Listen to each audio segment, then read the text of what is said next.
And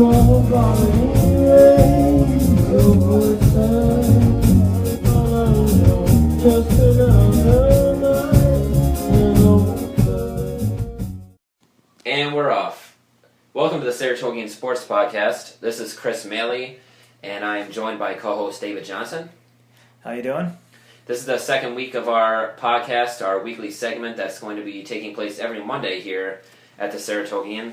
And the first topic we're going to talk about this week is high school playoff soccer. Sectionals started late last week, and I know Dave has been going to as many games as he can to see, the back and forth battles that have been going on. And what have kind of been your thoughts so far, Dave? I love this time of year. The games are always more intense. I know you were at a game today that went to overtime, and you can just feel the fans on both sides are on the edge of their seats, no matter, seems with every kick of the ball. Exactly. It's really great, especially in a one-goal game. I mean, there's so much drama with every turn of events, every cleared-out ball, every time there's an offensive opportunity. The fans just stand up and around the edge of their seats, and I really enjoyed the game I was at today. One game I want to mention is Schuylerville boys soccer. They advanced to the semifinals for the first time since 2009, I think, and they did it in kind of wild fashion. The game was 3-3 in regular time. They went ahead 1-0 on a Matt Saddlemeyer goal. Cairo Durham came back and tied it late in the first half and actually went ahead in the second half. Then Schuylerville comes back. Garrett Wysocki has an incredible assist. It's called a Rabona, where he sort of flicks his leg behind his other leg to chip the ball forward, and Jose Mendoza scores to tie it up. Later, Saddlemeyer scores again, so Schuylerville's back ahead, and with 6 minutes remaining, Cairo Durham scores to tie it and send it into extra time. And the match eventually goes to the penalty kicks, and Schuylerville wins thanks to a goal by Owen Karlstrom, a sophomore midfielder. He had a decent game on the outside. He put in a lot of work in. He must have been pretty tired when he came up to take that pressure kick, and he stuck it in the net to advance Schuylerville. It sounds like a fun game, but can you take me through that Rabona thing again? I'm not sure I understand that. He flicked it with his back heel? Yeah, so if the ball is sort of on the left side of his body, you think that he'd be kicking it with his left foot. But instead he brought his right leg around his left foot and chipped it. Chipped it forward? Forward, yeah. Interesting. It's kind of like a fake out, because the defense really is expecting the ball to go the opposite direction. And I'm not sure. Saddlemeyer said after the game that if it didn't work, he was going to kill him, because it's a pretty high degree of difficulty. And well, it worked. So. It did work, and it surprised everyone except for Jose up there, who got on the end and had a breakaway because of it. So props to Garrett for even attempting that. There was a famous a player on an English team, Lamella. He did it earlier in the week for Tottenham Hotspur, so I wonder if Garrett was watching that game when he decided to try it out on the weekend. So. I know I wasn't watching that game, so... Oh, clearly not, but I'll show you the Vine later, get you caught up. One more game I want to mention is a game I saw Monday, Saratoga Springs girls soccer, the number 1 seed. They'd won 13 straight games, and they were challenged, right? Yeah, they were. They looked a little flat coming into the game. They haven't had a game in it was about 10 days for their last regular season game. And Colony had played on Friday as the playing game just to make it into the tournament. And Colony came out and scored right away, 5 minutes into the match, and really put a lot of pressure on Saratoga. Their goalie, sophomore, Julia McDonald. She's really stepped it up, right? Yeah, she's been playing great recently. Every game I've seen her, she's made at least one key save. And in this game, she made one great save on a breakaway, and another where she came out to stop the breakaway before a shot could even be taken. And if either goal had gone in, it's likely the Colony would have pulled the upset. Yeah. But she came up big in both instances. Ellie Bianco had another great game. She scored the first goal, and she had some hustle on the second goal just to get the ball, and then she passed it back to Sadie Ray, who crossed it to another sophomore, Sarah Covell. She's been scoring a lot of goals as a sophomore, and she had the key one tonight, got them the Yeah. 2-1 overtime win. Well, they have a pretty young team. Wouldn't you say outside of Ellery and who's their other senior, Kennedy? Kenny Ficoso, the two captains, along with Teresa Starnes. They're like the three, veteran leaders on the team. Yeah. They've been here a couple of years, but they also have the young kids too, who are playing in their first sectional match. Yaya Van Ness, she had a tough game. Well, maybe that's something to do with the fact that they were flat to start. The fact that it was some of their first playoff games. That could be. So. Oh, I'm going to take a little break now. I see DJ Eberle coming in, another sports writer. Welcome. Hey guys. DJ, did you see any games this weekend? I feel like it's a good opportunity to ask you since you have this. Well, there was one game that caught my eye. The Buffalo Bills completely destroyed the New York Jets. I think they won by 24-6 turnovers. I think it was 7. No, that last one got taken away. Yeah. Oh, did it? That's great. So why are we talking about the Bills right now, anyways? Well, Chris Maley is a huge Jets fan. He bleeds green, and DJ and I happen to support the Bills. So I figured we'd ask you on the podcast what you were feeling. What were you feeling during that game? What was I feeling? Same old Jets was one of the feelings. I was feeling Rich Kotite. I was thinking about him. And their 1-15 season in '96. I was really mind-boggled by Gino's throws at the beginning. It's funny because I've been a Gino apologist for the past 2 years, and I was a Sanchez apologist when he was here too. I like to support my quarterbacks, but Gino had no excuse for those throws. It's the worst I've seen him throw. He looked so inaccurate. He deserved to be benched, and I don't know what else to say. The defense played well. The defense has done its job.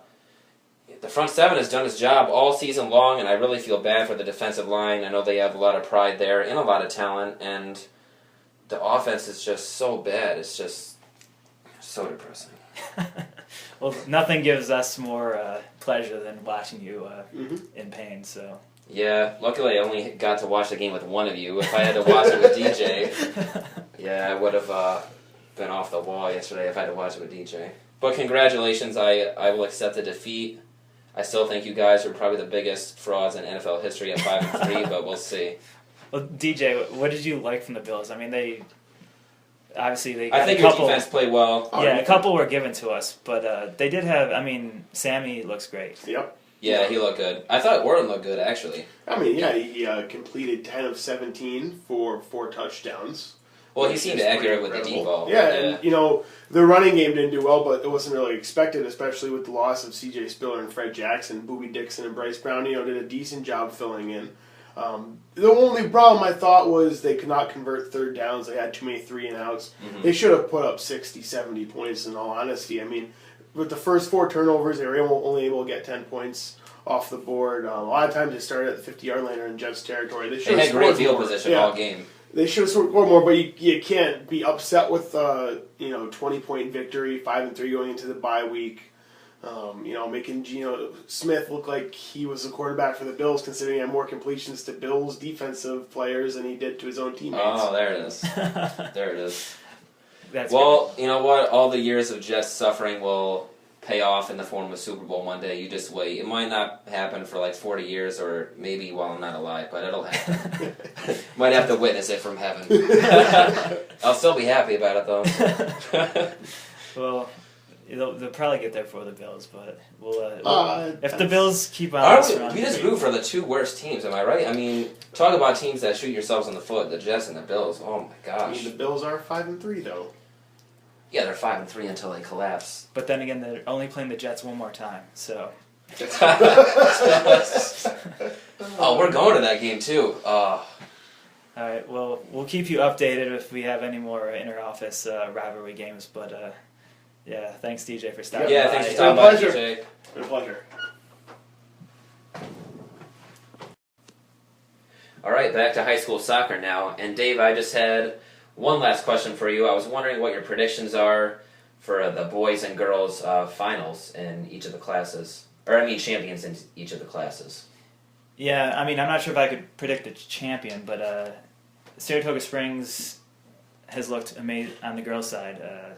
I'm talking about them because I saw them today. They've looked amazing all season, and they got by this game. They're going to have to play a lot better in the semifinals and the finals if they want to bring home their first sectional title. But Shen, obviously, always very good at the girls' team. They play Tuesday.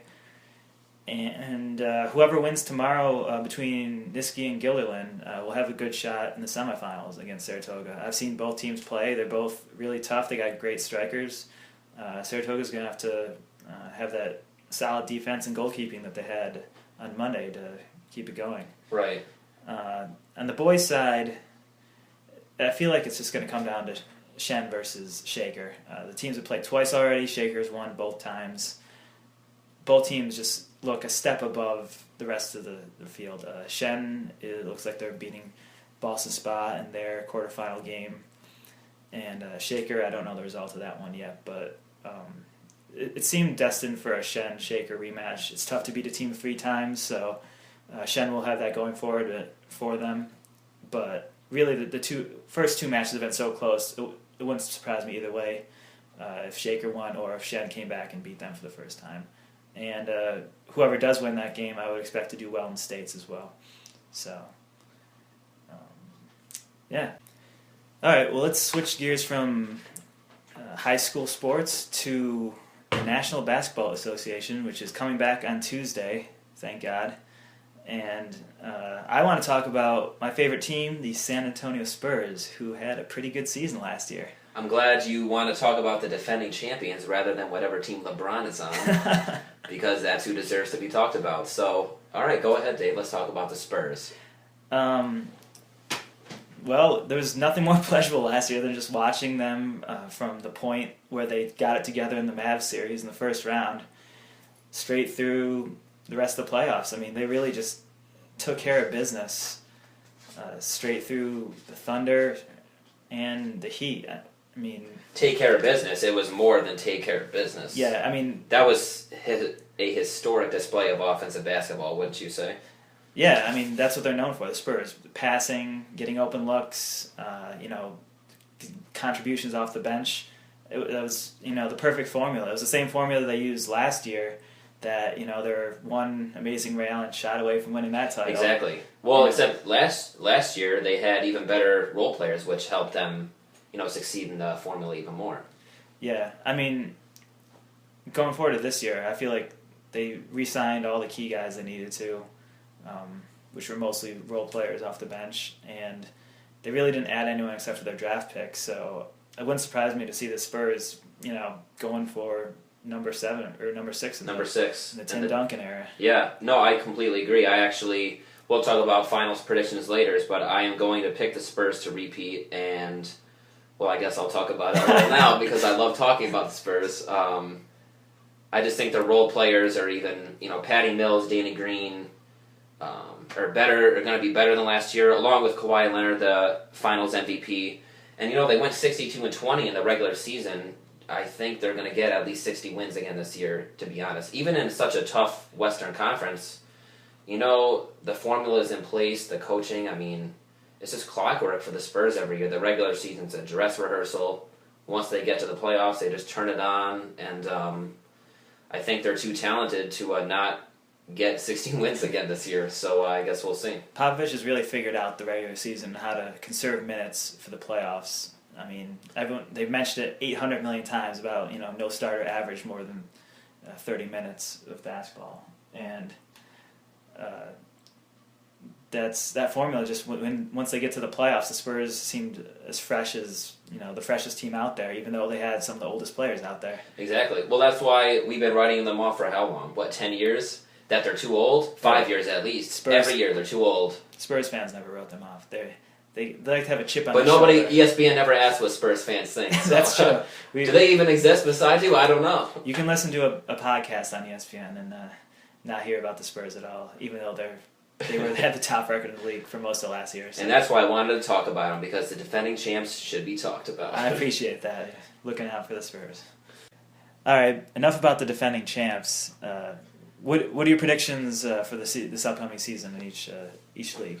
Well, I went through all the teams and I selected a top 8 for the East and the West on which 8 teams I think are going to make the playoffs. So I guess we'll just go down with the list. We'll start at the bottom. I'm going to go with the 8 seed in the Brooklyn Nets. I believe they were the 5th. No, they were the 3 seed last year. No, they were the 6 seed playing against Toronto, who's a 3 seed. But anyways, Brooklyn I don't think is going to have that great a year. To clinch an 8 seed in the East really isn't good, first of all, because the East is not very good. Brook Lopez isn't even playing to start the season, which is a huge blow from the center position. They lost Paul Pierce, who obviously was a leader, and they didn't even replace him. Their small forward position is definitely a question mark. They have good role players in Mirza Teletovic, Alan Anderson, and Andrei Karolinko, but to rely on those role players to score points for you on a nightly basis is going to be problematic for Brooklyn, I would imagine. Mason Plumlee did a really good job last year of filling in at the center position for Brooklyn, but to rely on him as a starter night in and night out, once again, I don't think that's going to get you a lot of wins. Kevin Garnett, they still have, who I think he's washed at this point. Was he even good last year, Dave? I don't think he was good from what I saw. He wasn't putting his offensive stats up. He was still a large man on defense. Yeah, he still had a presence defensively, but I just don't think they have enough people that can score. Darren Williams and Joe Johnson are good on paper, but Williams is always hurt, or, he always has some issue with it, Jerry Sloan or whatever. Jared Jack, the one good thing I think Brooklyn did was go out and get Jared Jack to be a backup point guard. He's always been one of the most underrated point guards in the league, I would say, for almost a decade. I believe he was drafted in 2004 from Georgia Tech. But, yeah, so I think Brooklyn's going to get the 8 seed. We'll move on to the 7 seed. I picked Miami. Miami has a very interesting team this year. A lot of question marks after the departure of LeBron. They still have Wade and Chris Bosh, obviously with the big 2, or big 1.5 if you want to call them. Well, actually, Wade might not even a big 1 at this point. He's been so erratic with the injuries. Do you think he'll play more than 50 games this year? In the regular season? I think he will, because they're not going to be coasting this year, right? They actually need to pile up wins in order to make the playoffs. Mm-hmm. So, yeah, I think Wade, they're probably going to be pressured to give Wade a little more playing time, wouldn't you say, Spoelstra?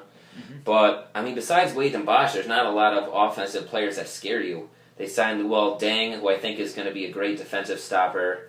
But, he's injury prone, and also offensively he tends to, turn it over and not, he's not a great decision maker with a basketball, not a real scorer from the outside. He can shoot threes, but, they don't have a lot of perimeter scorers. They have Danny Granger they signed. Honestly, being a Pacers fan, when the Pacers got rid of him last year, I knew he was washed. In hindsight, I wish they didn't get rid of him because it hurt the chemistry in the locker room now when they brought Evan Turner over. But I do think Granger is done at this point. He didn't really seem to have much when he went over to the Clippers last midseason. Let's see. Miami also signed Josh McRoberts, who is a pretty good playmaking forward, but, he's not going to score 10 points a game for you. So, and he's got great hair, too. He has great hair and a great alma mater, wouldn't you say? The Dukies? I would disagree with you there, but I agree with you about the hair. Well, we have disagreeing teams because some of our rivalries throughout the rest of sports, but it'll be interesting to see how much the Heat play Mario Chalmers this year. I know he was in the doghouse because of pretty poor performance in last year's playoffs. They did draft Shabazz Napier, who should be good. Him and Norris Cole should be a good combo at point guard, but again, I just don't know if they have enough perimeter scoring to match teams' scoring output night in and night out. I think Chris Bosh, I will say, might have a career year. Not a career year, but one of the best years since LeBron has been there. Because he's going to be forced to score more, and they'll give him the ball every time they go down, pretty much, But moving on to the 6th seed, I picked the Atlanta Hawks to go here. I know the Hawks usually hang out around the 8 or 9 seed pretty much every year, and that's their MO, but I'm giving them a break this year, partly because the East is very bad, and partly because I like their team. They impressed me last year when they took the Pacers to 7 games in the first round last year. They almost knocked them off, probably should have beat them. But, they have basically everybody's returning. Jeff Teague, Kyle Korver, Paul Millsap, DeMarre Carroll. Al Horford wasn't healthy last year. He's going to be healthy this year. The former All-Star is going to be starting night one, which is a huge plus for them.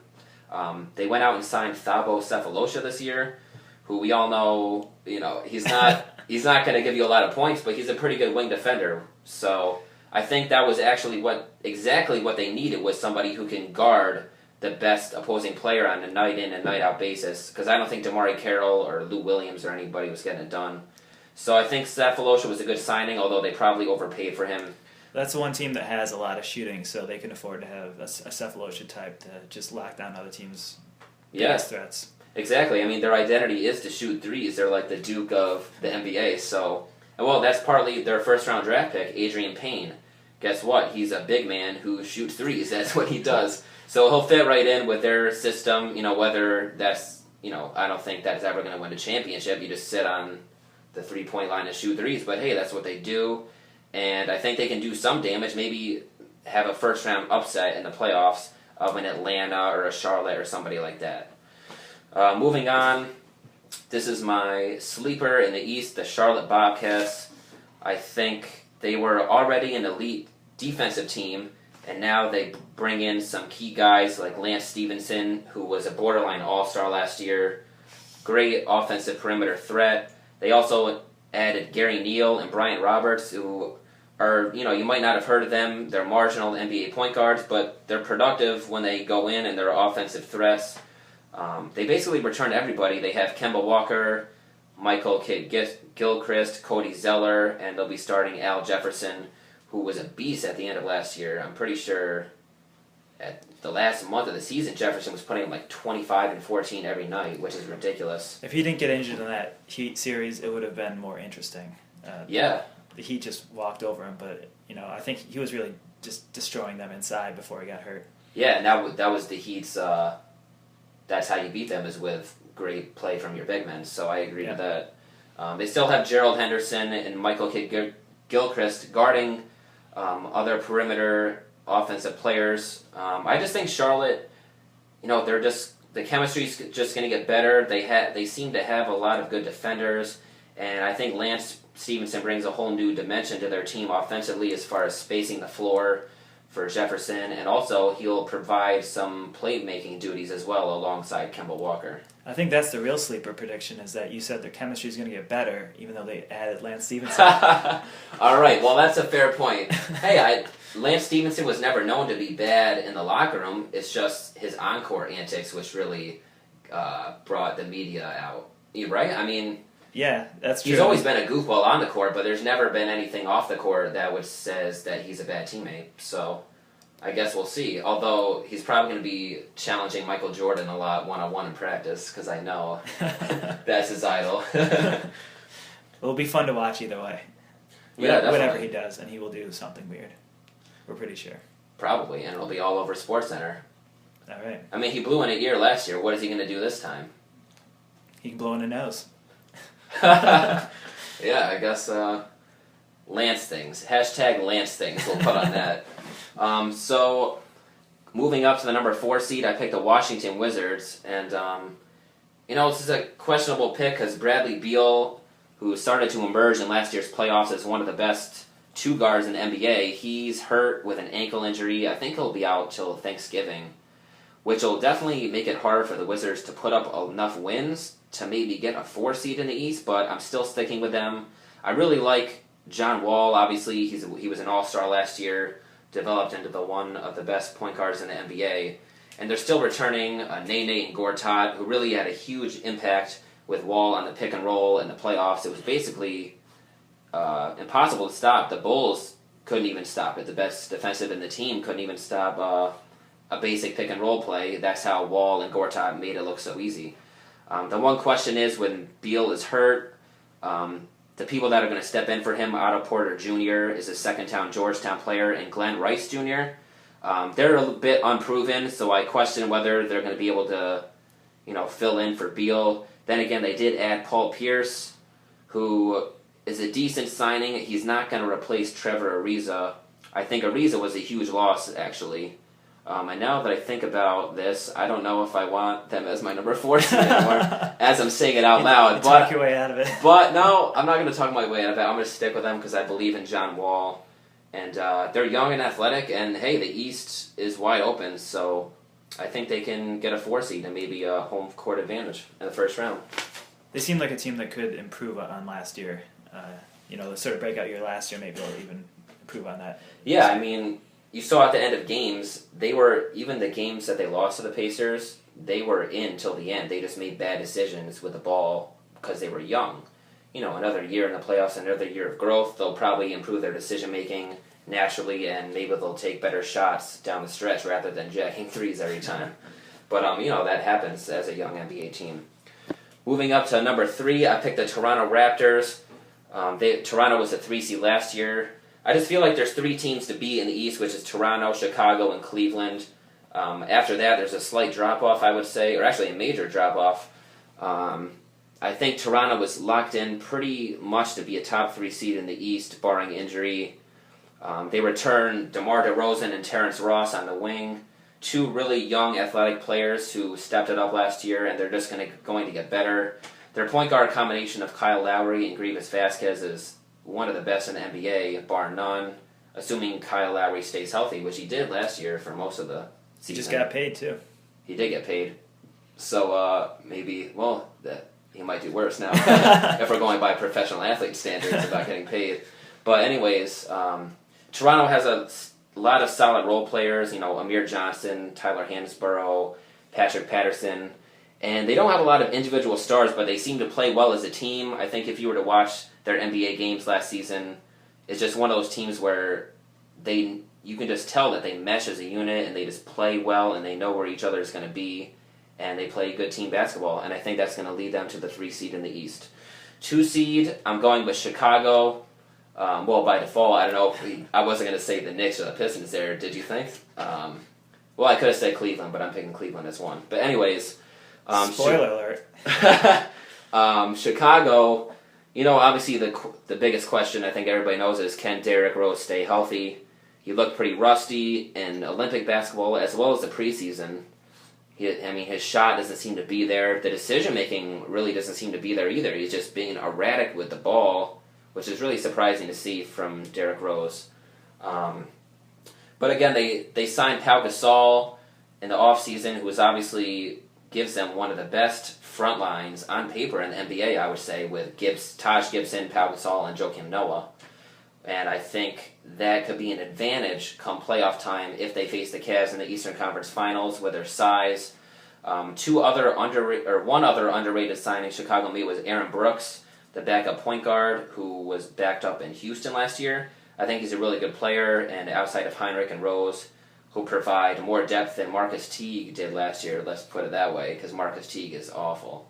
And they also drafted Doug McDermott, or should I say Doug McBuckets? Dougie McBuckets. Dougie McBuckets. Sorry, I didn't call him Dougie. Call him by his proper name, please, on this podcast. He's going to space the floor. Just another shooter and another scorer on the perimeter for Chicago. On paper, they really have a stacked team. I think Jimmy Butler has developed into one of the best two-way players in the entire NBA. Really can guard LeBron, Paul George. Paul George isn't playing this year. I was just thinking about last year.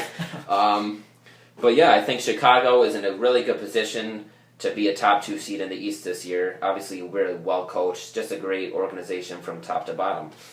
Now we get to Cleveland. Obviously, they got a man called LeBron James this offseason. Really? Yeah, you didn't know? They also got Kevin Love, so they form arguably one of the best. It's not arguably, they have the best big 3 in the NBA with Kyrie Irving, Kevin Love, and LeBron. Dave, do you think this big 3 is better than the one in years past with Bosh, Wade, and James? This one's pretty big, but the interesting thing is the first, quote unquote big 3 with the Heat. Everyone wondered who was gonna get the ball because Wade and LeBron are both kind of wings and they need the ball in their hands. And Bosh, down on the post, how is that going to space out? I feel like the second time LeBron doing this, he's got maybe some of those the experience of doing it with a previous big three, maybe the transition will be easier for these these players playing together for the first time.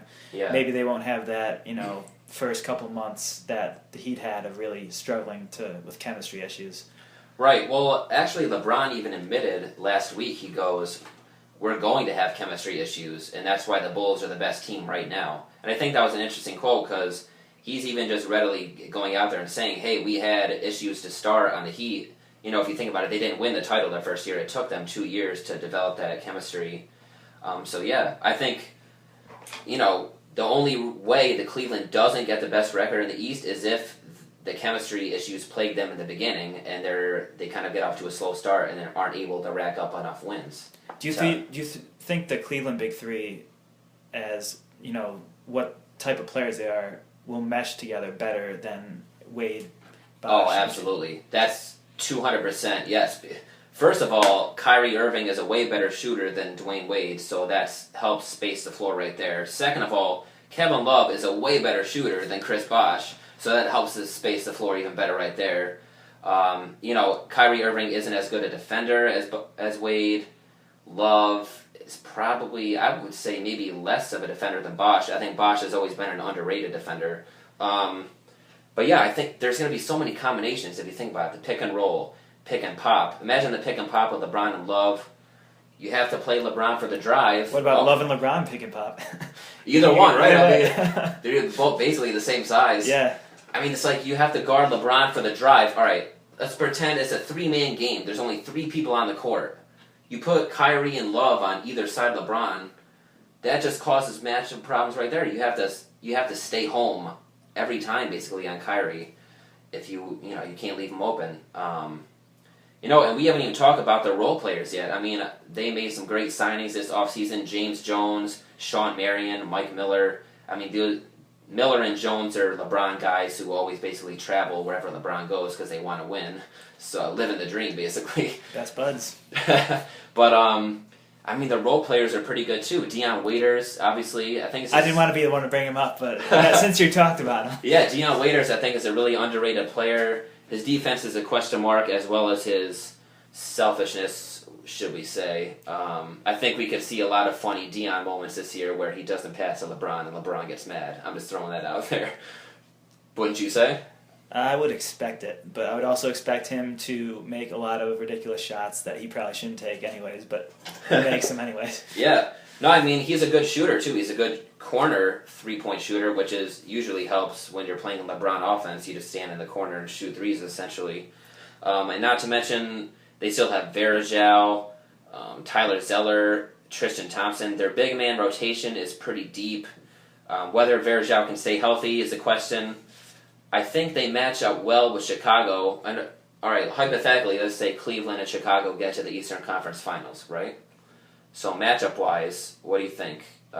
Do you think Kevin Love is able to be guarded by Gasol and Gibson? I don't think so. I think that's a Love. I just don't see them getting out to the three-point line and guarding him in a crunch time situation. They need to stay home and defend the basket for rebounds. Just Stretch's ability to shoot is such a problem for defenses because even just in a hypothetical sense, The one thing I do wonder is the big man situation with sort of similar to Miami. I know they have depth with Verajao, but I feel like if another team had a just straight up, huge front line, they might be able to give Cleveland trouble on the defensive end. For example, Gasol and Noah and Chicago, pretty much. Yeah, Chicago Rose. How are they going to guard Rose, right? Right. Well, that's the one thing about Cleveland. I think their offense has potential to be one of the best in history on a possession per possession basis, or what do they call it? On a 48-minute per possession basis. PER, yeah. PER, yeah. I think they could be one of the most efficient offenses, but their defense could be a question mark. I know Sean Marion is a good wing defender. LeBron is obviously one of the best two-way players. He's just the best player. Kyrie Irving's defense has been known to be mediocre at best. Granted, he's still very young. We're talking about a 22-year-old kid. Dion Waiters has also been known to not put as much emphasis on the defensive side of the ball, could you say. He has the physical tools. I think LeBron can whip him into shape on the defensive. You end. think so? I think so. Yeah, I mean, LeBron, if he has the physical tools, LeBron can motivate anybody, right? But I know that's still a question mark for Cleveland. Can they guard opposing ones and twos? I guess we'll find out, right? I think their interior defense is decent enough to get the job done, but can they resist Rose's penetration and things like that? I guess we'll see. And that's all I really have to talk about the East, but we'll transition to the Western Conference now. The West is much deeper and is as loaded as last year, if not more. But the 8 seed I picked in the Western Conference, you know what? We didn't even talk about who's on the outside looking in on the East. I forgot. So I picked 3 teams that are outside looking in: the Pacers, the Knicks, and the Pistons. Do you think the Knicks have a shot at making the playoffs? I never really asked you. I know you're there's one person that does think they have a shot to make the playoffs, and he re-signed with the Knicks this summer. His name's Carmelo Anthony. He shoots baskets. Yeah, I know you love Melo and you love Syracuse, but does Melo have enough help around him to make a playoff run this year? Well, let's think honestly, about it. Probably not with who they lost with Chandler on the defensive end. Bargnani's already hurt. Is he? Yes. I bet he is. So, I don't know if that's a good thing or a bad thing, but Samuel Dalembert is probably going to be starting. Yeah. So they did upgrade from Ray Felton to Jose Calderon at point guard. True. Which should hopefully get Melo some better shots, maybe some easier shots. Basically, they're a wild card, though, because of the triangle. J.R. Smith is already saying he's having trouble with the triangle. And he just already said that out loud? He already said that in an interview. Well, it might take time, right? That might take time, but they had a terrible start last year, which is pretty much why they didn't make the playoffs, because they started 5-20 or something. I just think Knicks fans, and I know Knicks fans are used to suffering, and yes, they're slightly delusional, a la Spike Lee, who's one of the most delusional Knicks fans, and I know they brought in Phil Jackson, and the system is going to be great, but do they have the personnel to fit the triangle? I really don't think so at all. When you had Kobe and Shaq, who's going to be your inside threat? They have Dalembert, Amari Stoudemire, and Bargnani if he's healthy. I just don't know how it's going to work, really. I trust Calderon as a pass first point guard. I think he can set it up. But I don't know if they have enough scores. I don't know. Something about the Knicks really has bothered me the past couple of years. They just don't mesh well as a team. You can just tell. They have, they just play iso ball with J.R. Smith and Shumpert and Melo, and they're good players individually, but I don't think their playing styles complement each other well, per se. And that's mostly on the defensive end, because offensively they got the players who can, score. Yeah. Defensively, they're just a mess. And they're going to be even more of a mess this year. I don't expect that to change anytime soon, but then maybe they will be entertaining to watch at the very least. Yeah. Melo is always entertaining to watch. I know that for a fact, so. The other teams that you might have thought of, why we didn't pick, the Pistons, who signed Stan Van Gundy to be their head coach. I think it was a pretty big contract, $25 million. He's also the general manager, so he has all the power to make. All right, so he's the GM. Bringing in a fresh face might do that team some good. The Pistons are a classic case of just a bunch of individual talent that doesn't work well together, similar to the Knicks, except just worse than that. Because they have more talent. Worse individual. Yeah. No, they have better individual talent, which makes it worse. You know what I'm saying? Yeah. But, they had Brandon Jennings, Josh Smith, Andre Drummond, Greg Monroe, all this talent, but whether Stan Van Gundy can put it together is a question mark. Another team, the Pacers, who got the best record in the East last year. I don't think they're going to make the playoffs this year, and I'm a Pacers fan, and it kills me to say that, but I'm just being realistic. They don't have enough offense. They don't have enough defense.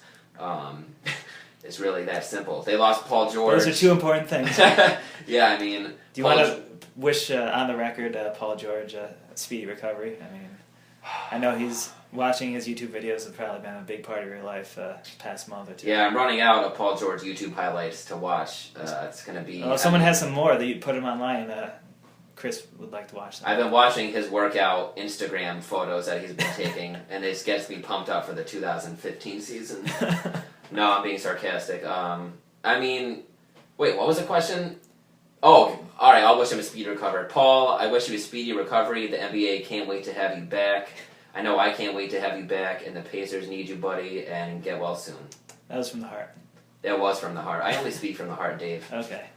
But anyways, the Pacers, Paul George, his impact is colossal. I mean, he's one of the best perimeter defenders in the league, probably top 2 or 3. He was also carried the weight offensively. He was our only consistent scorer outside of David West.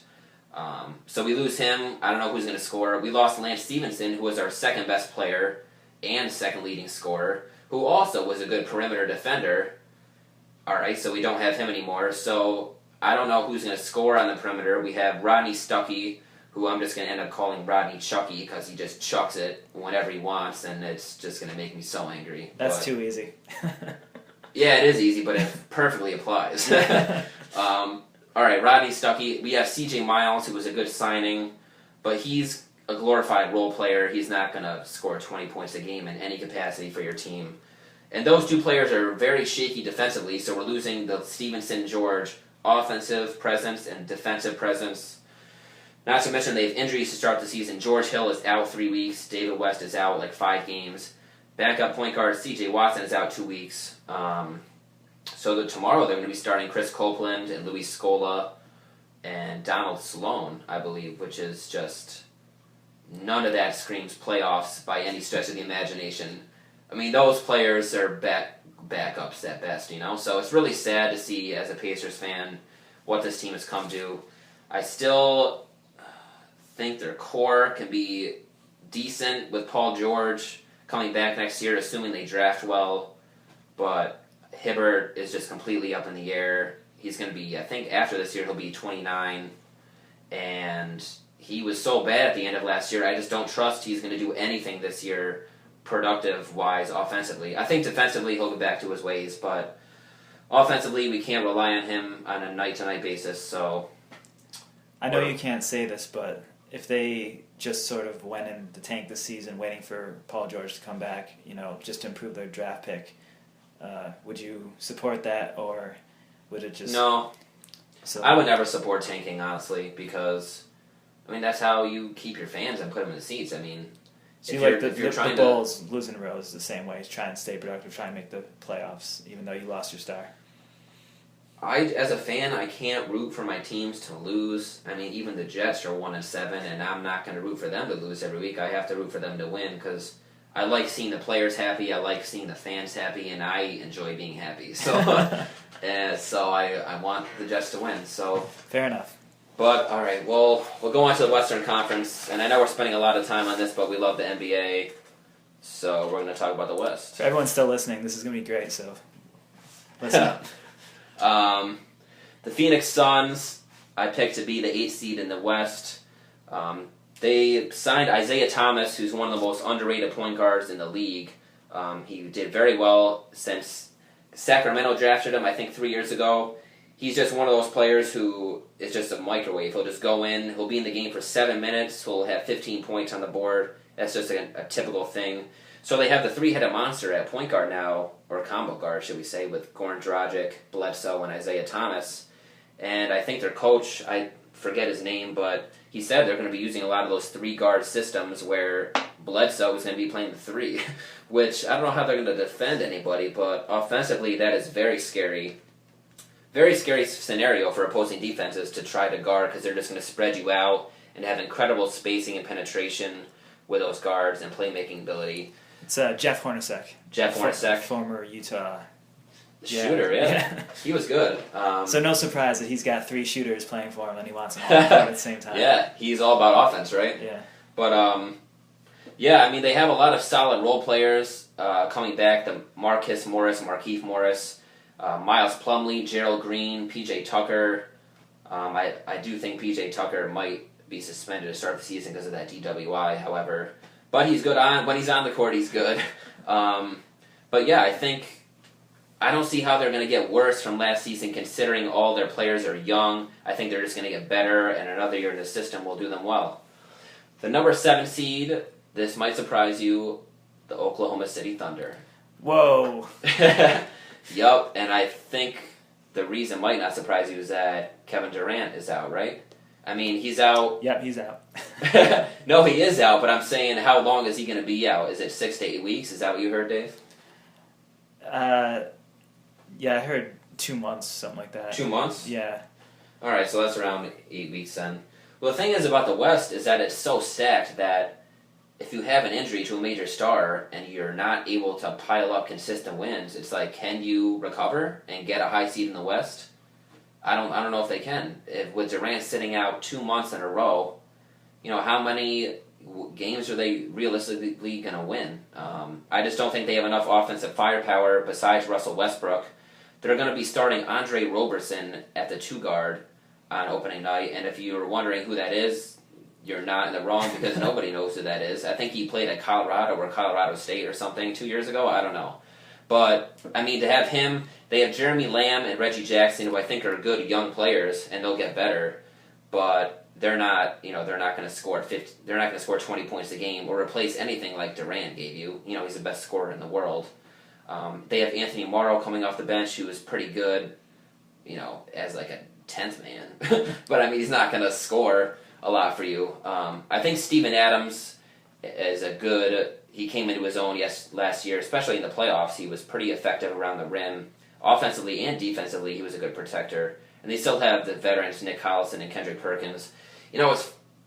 I think they'll get enough wins. They have enough veterans there with Ibaka to make the playoffs, but they're probably going to be a low seed, wouldn't you think? I don't think their drop-off is going to be as big as yours. I mean, this is easy for me because I didn't make the rankings, and I'm just get to criticize yours. But I feel like Russell Westbrook could just go off and lead the league in scoring, kind of similar to what Durant did when Westbrook went down last year. I mean, he's got a chip on his shoulder. He's super competitive. Yeah. He's going to want to show people, all his critics, that he can be the number one guy if given the opportunity, and this will be his opportunity. I still think with that team, they're still great defensively with Ibaka inside, and Steven Adams, I think, is going to be even better this year. Yeah. I think they can, I don't think they're going to be a below-average team without Durant. I think they'll, stay. A 7th seed in the West is very good, wouldn't you say? I mean, a 7th seed in the West would give you, a 3 seed in the East? Yeah, but okay, so maybe I thought you meant that they were going to really struggle without Durant and maybe make a run. No, you're right. I mean, I think offensively they'll struggle. But you're right about the defense. I think defensively they'll be just as solid, right? Mm-hmm. So, I guess we'll see. Yeah. We'll make a bet on it once we turn the recorder off. Sure. So moving on to the number 6 seed, I picked the Houston Rockets. Houston was, I believe, the 4 seed last year, so this is a little bit of a drop off for them. I think the departure of Chandler Parsons could loom large. I know they replaced him with Trevor Ariza, who on paper is probably a slightly better defender and a pretty good offensive player, but I think Parsons, the chemistry was there, and he just added a new dimension. He was a better 3-point shooter than Ariza, and I think they're going to miss Parsons on the wing. They also lost Aaron Brooks. I just don't think Houston has enough scorers off the bench to really make an impact. I don't know. They have Patrick Beverley and Isaiah Canaan at the point guard, who are good defensively, but they're not going to wow you with their scoring ability. James Harden, obviously, is back with Dwight Howard, one of the best 1-2 combos in the entire NBA right there. They have Terrence Jones at the 4, which he's still young, and he could be pretty solid, but once again, I don't think they have enough scorers. Francisco Garcia has always been an underrated scorer off the bench, but alongside him, they have Jason Terry, who I didn't even know was still in the league, honestly. I thought he retired. And they have Nick Johnson, who I think went to Arizona last year. So he's a rookie, and you can't rely on him. So that's my argument for Houston. I think they have a slight drop-off this year. And obviously, with Dwight Howard, anything is possible in the locker room or whatever. He could just get mad at his coach. You never know. Moving on to 5 is my dark horse in the West. That is the Dallas Mavericks. And the number one reason is because of a reason we talked about with the Rockets, is that Dallas has Chandler Parsons now. They signed him to a pretty decent contract, actually pretty big contract. I think that just adds a really awesome dimension to that offense, they'll probably have one of the best spacing offensively in the entire league. Think about it. They have Chandler inside. They have Dirk at the 4. They have Ellis who can penetrate. And they have point guards who can shoot it pretty well in Jameer Nelson and Devin Harris. So adding another Chandler Parsons, I think, is sort of going to be like pick your poison defensively. Who are we going to stop? Tyson Chandler was obviously a great signing. He's been one of the best anchors defensively under the rim in the NBA, really, in the past 5 years, I would say. So I think that'll really shore up their defense, which was definitely a concern last year. Their interior defense, I think you could see in the Spurs game or in the Spurs series when Tim Duncan had a lot of success. They really only had Dallenberg back there, and he was, a poor man's version of Chandler at best, I would say. The Knicks will find that out this year. Once again, Devin Harris and Jameer Nelson are 2 veterans at point guards that can get the job done. They did sign Raymond Felton, who I heard has an ankle injury or is at Burger King or something. I'm not sure. He's at some fast food restaurant right now. Nobody, let's not rely on Raymond Felton here. It's really good that they have Devin Harris and Jameer Nelson, we'll say. He was statistically the worst starting point guard in the league last year. So that's a fact. That's a fact. Okay. Well, for his sake, I the hope fast he is at food Burger comment King. Probably also a fact, but unconfirmed. They have 2 other signings that Dallas had. Cuban really did a great job this offseason. They signed Greg Smith to play the 4 or 5. He was a pretty good backup with Houston last year. Also, Al-Farouq Aminu, who I believe is with the Pelicans. He's only 23 or 24, I believe, and he's a really good wing defender. Not a lot of offensive talent there, but he's a really good perimeter stopper, especially in crunch time situations. They also have Brandon Wright at the 4, who I believe shot 66% or something ridiculous last year. Even though it was on limited attempts, he's a really efficient role player off the bench. And I think they just have, they have a lot of players that fit their system, and they have a lot of depth this year. And that's why I think Dallas could be a 5, they could be a 4, or I wouldn't be surprised if they're a 3 seed, let's put it that way. Wow. Yeah. Moving on to the 4 seed, the Golden State Warriors. Obviously one of the most entertaining teams to watch in the NBA with all their shooting and high tempo offense, should you say. Steph Curry and Klay Thompson, the Splash Brothers, they were so good last year, but they're still young, and I think they're going to be even better this year, honestly. Klay Thompson has been absolutely killing it in preseason, and he also did very well in the Olympics, as did Curry, obviously. I heard that... The World Cup. FIBA World Cup. That's what I meant, the FIBA World Cup. I wish it was the Olympics. Yeah. But anyways, I heard they have Andre Iguodala coming off the bench this season, which obviously is great. I mean, to have Iguodala off the bench, that means you're a really good team. They'll have Harrison Barnes starting. That's completely fine. Iguodala will be a veteran leader on that second unit. The one question I have with Golden State is their depth at point guard. They lost Steve Blake, and they replaced him with Leandro Barbosa and Sean Livingston. I saw Leandro Barbosa play for my Pacers 3 years ago in the playoffs, and he's not good at basketball anymore. I don't even know how he's in the NBA. He's just not good anymore. He'll just turn it over or do something ridiculous. And Sean Livingston is good. He did well for the Nets last year, stepping in for Williams, but he's also an injury concern, and he can't shoot from the perimeter at all. He's mostly a playmaking guard. So I don't know if they'll have enough scoring from the point guard position off the bench, but they might not need it because they have a ton of scorers elsewhere. They have Draymond Green going into his second year. He really stepped it up last year as a do-it-all type of player for the Warriors. One of those players who will just shoot the 3 when you need it, make the pass. He'll defend a 2, a 3, or 4 whenever you need him to. They also have Maurice Space, who is a really solid backup big man. And obviously they have David Lee and Andrew Bogut still. So that team presents a lot of matchup problems with you. They don't have a lot of weaknesses top to bottom other than their backup point guard situation, should I say. So I like Golden State to improve upon their campaign last year and get a 4 seed. Even with the coaching change, going to Steve Kerr from Yeah. Mark Jackson? Yeah, I think Steve Kerr, he's been a coach before, hasn't he? No, this is his first. He's been a general manager. I mean, when I listened to Mark Jackson last year in those Golden State huddles, he wasn't saying anything that impressed me. You know how they always do the ESPN mics up? Every time they tuned into Mark Jackson, it'd be like, hustle towards the ball. He was more of a motivator than a tactician, I would say. Yeah, I would say so. I can imagine Steve Kerr being more of a strategist than a motivator.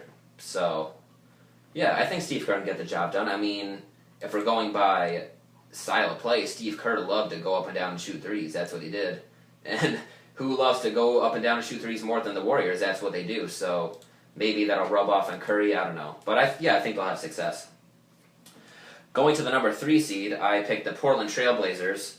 This might take a lot of heat, but I really like what they did to their bench this offseason by adding Steve Blake and Chris Kaman. One of the things that plagued Portland the past 2 or 3 years was a lack of a bench. They always had one of the best starting fives with Lillard, Batum, Matthews, Aldridge, and Robin Lopez, but they didn't really have any. Statistically, I believe they had the worst bench in the league.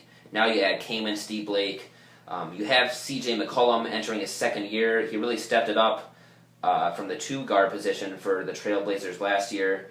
They also have Darrell Wright, who can shoot it off the bench. They have Thomas Robinson, who is a pretty solid big man, underrated, I would say, coming out of Kansas 3 years ago, I believe. And another center they have is Myers Leonard. So we think about it, when they have Kaman, Lopez, Aldridge, Leonard, Robinson, that's a pretty good big man rotation.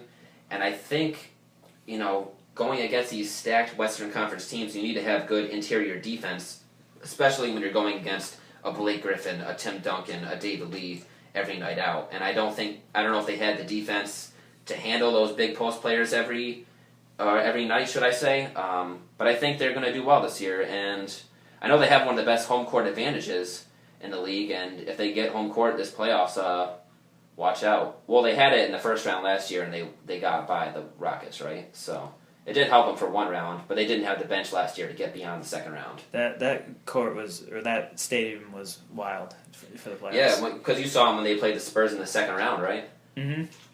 Yeah, they got to win off them. Obviously, no match for the Spurs. Well, yeah, the Spurs are on their own tier. They were last year. But anyways, so I think Portland's going to have a really good year. Going on to the 2 seed, I like the Los Angeles Clippers. They return basically the same team from last year. I think another year with Paul, Griffin, DeAndre Jordan, just another year together, I think is going to really help them. If you think about it, I don't think people realize this Clippers had the 3rd best record in the NBA last year. Did they? No, they had the 2nd best record in the NBA after the Spurs, because the Heat and the Pacers were below them. So I mean, with Chris Paul, J.J. Redick, Jamal Crawford, Matt Barnes, they just have so many scorers on the wing, and defensively, DeAndre Jordan has proven to be one of the best defensive centers in the league. He got some votes for Defensive Player of the Year last year. He probably should have been top 3, but I don't think he was. The one thing about the Clippers is, once they get to the playoffs and face a team like the Spurs, their depth is a little bit of a question mark. They have Jordan Farmar at the backup 1, who Jordan Farmar was decent 5 years ago, I feel like, but I don't know if he's going to get it done in crunch time, in the playoffs. I highly doubt that. They signed Chris Douglas-Roberts, who I haven't seen that kid's biceps in forever because he's been known to wear sleeves. Yeah, I mean, they have Reggie Bullock as a wing scorer. He's unproven going into his 2nd year at UNC.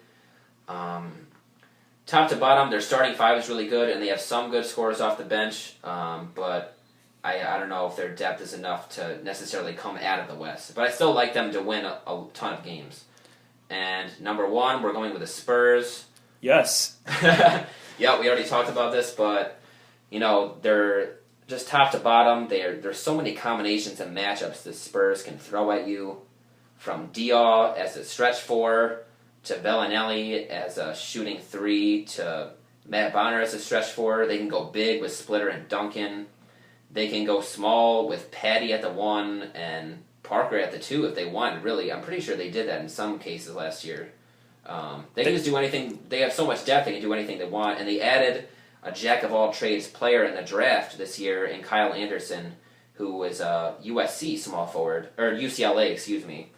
And he's a really good passer, really good decision-maker, and he should fit right in. I'll be interested to see how many minutes he gets this year. Maybe 15 about.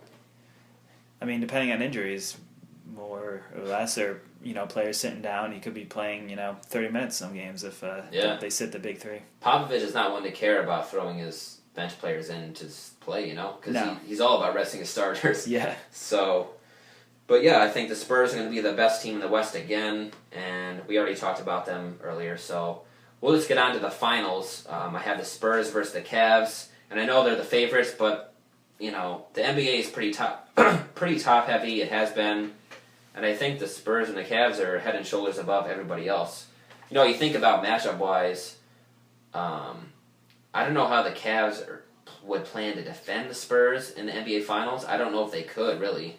I mean, with the system they were running last year, it's just seemed more of whether or not the Spurs were hitting their threes or their shots rather than what the other team was doing. They could get an open shot whenever they wanted. It was just a matter of whether or not they were making that shot. So you're saying that they're so perfect that it just matters how good or bad they are on a certain night, the Spurs? At the end of last year, yes. Yeah. Well, I think they're going to be even better this year because Mills and Green and Leonard are just going to be even more improved in another year in Popovich's system.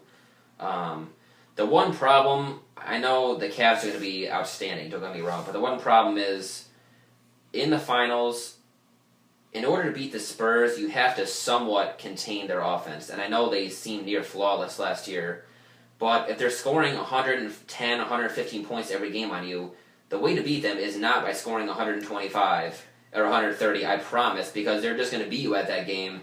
The only way to beat them, in my opinion, is to somewhat slow them down, hold them into the 90s. I think the perfect team to be on paper that I'm talking about that could have done this last year was the Pacers.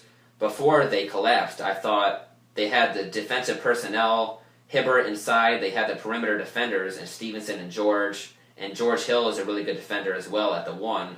They had, wouldn't you say, on paper, they could have at least held the Spurs to maybe the 90s and maybe allowed its offense a chance to win some of those games. I really would have liked to see that matchup just to see the Spurs beat them. But Of course you would. But no, that's true that, a team that sort of slows the ball down, and I think that's Dallas took them to 6 games in the second round last year. They sort of grinded it out. They did. They grounded it out. They got clutch shots at the end of a lot of shot clocks. Vince Carter, one of them. But yeah, you got to try and control the tempo of the game. Spurs will just be looking to run every chance they get, and once they get in a flow, getting those fast break opportunities and passing in semi-transition to get open shooters. Yeah. You can't stop them. Well, that's talking about the pace and the tempo. We know, you already mentioned it, how fast a pace the Spurs like to play at. Well, guess what? I would envision the Cavs are going to play at a very fast pace this season, considering Kevin Love's outlet passes are ridiculous, and LeBron and Kyrie, they're going to be magical, honestly, is the word.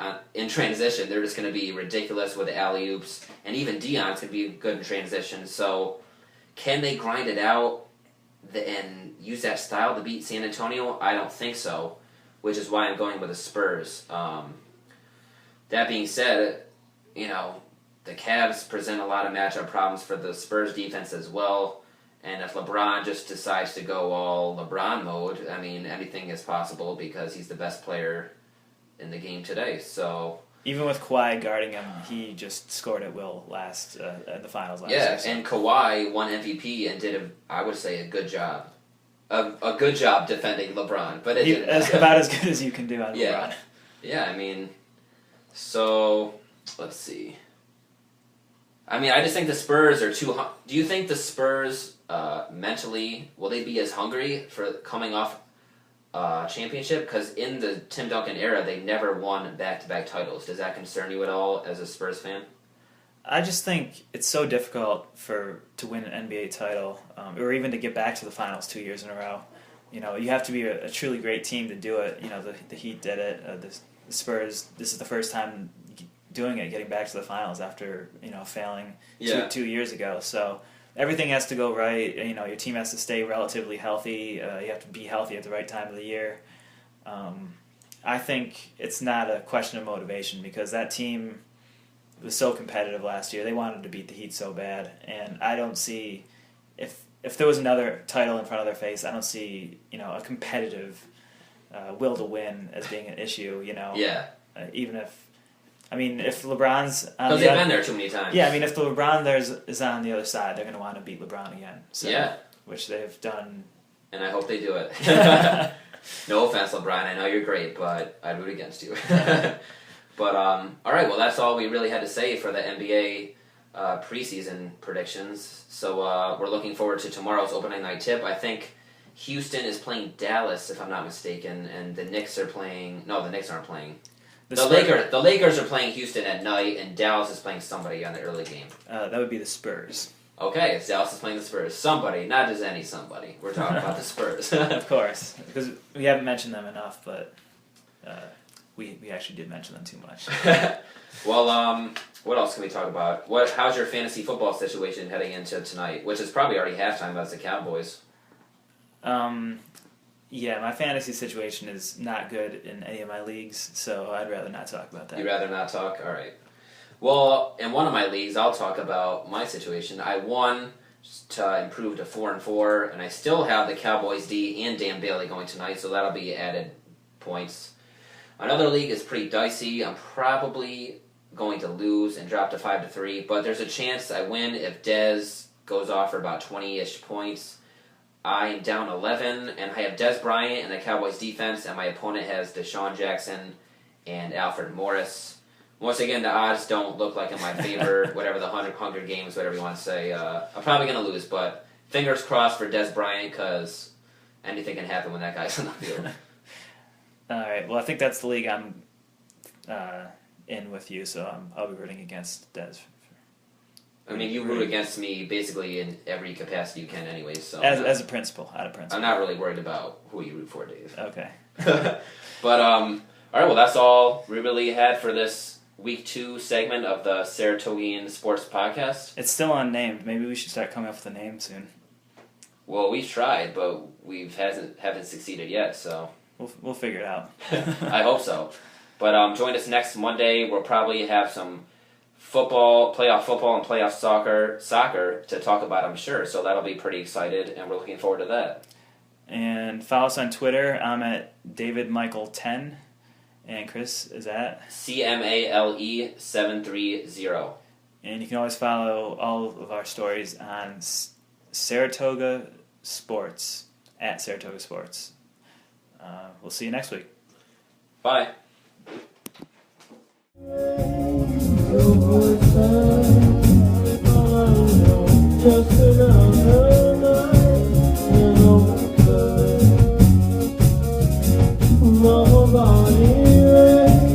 Your voice, just another